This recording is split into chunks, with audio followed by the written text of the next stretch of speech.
Greetings, adventurers. Welcome back to the channel. Eric's UK here with RPG Day 2023, day 23.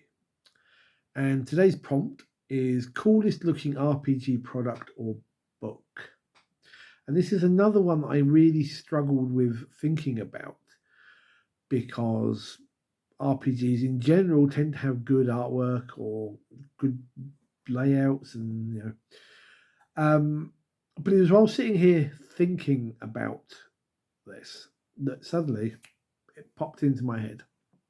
It's a game I've spoken about in the past many times called Deadlands of the Weird West.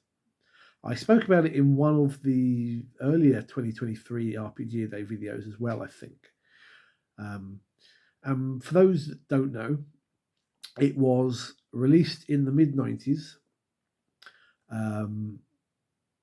And it was a RPG set in an alternate universe where the American Civil War didn't end because the Battle of Gettysburg was kind of a draw because the dead started getting up and munching on the living, and other strange supernatural and paranormal events began to take place across the United States, and it's hinted at around the world, but the game focused on the Wild West.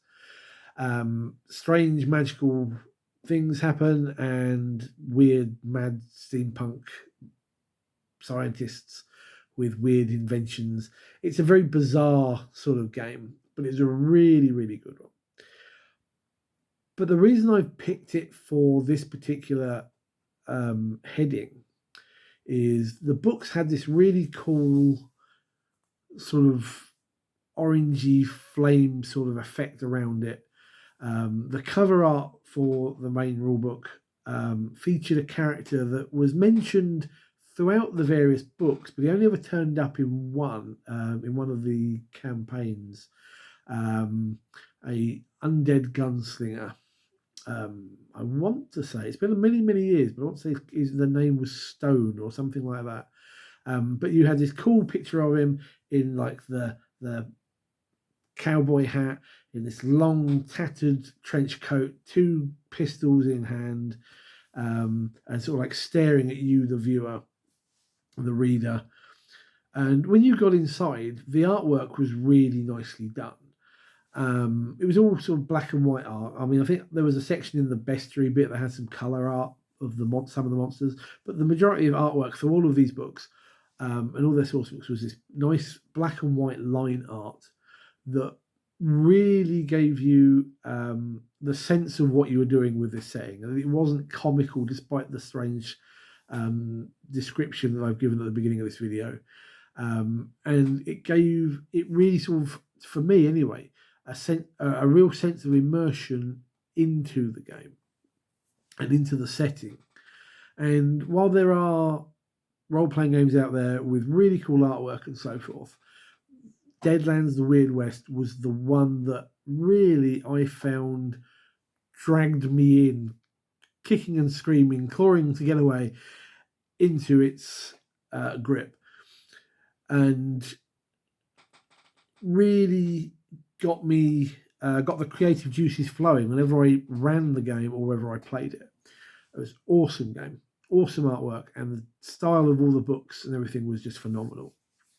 And in fact, thinking of the coolest thing about it is the original scenarios were almost like penny dreadfuls. If you don't know what they are, in sort of like the 1800s, little pamphlets, basically little bookies of short stories or horror stories that were purchased for like a penny, something like that. Hence penny dreadful. Were kind of the thing, and all the original, I think it was about 6 or 7 scenarios, were all done in this little book style, this penny dreadful size, and it was quite cool. Everything you needed was in there. They were quick, easy evening sessions, and it was just the fact that they were done in these cool little book formats. Anyway, thank you for watching. That's my answer for today. Let me know what you're thinking. What was your coolest RPG product? and give me a thumbs up on this one and hit the subscribe button if you would like. And I will see you guys in the next video. Take care. Good gaming.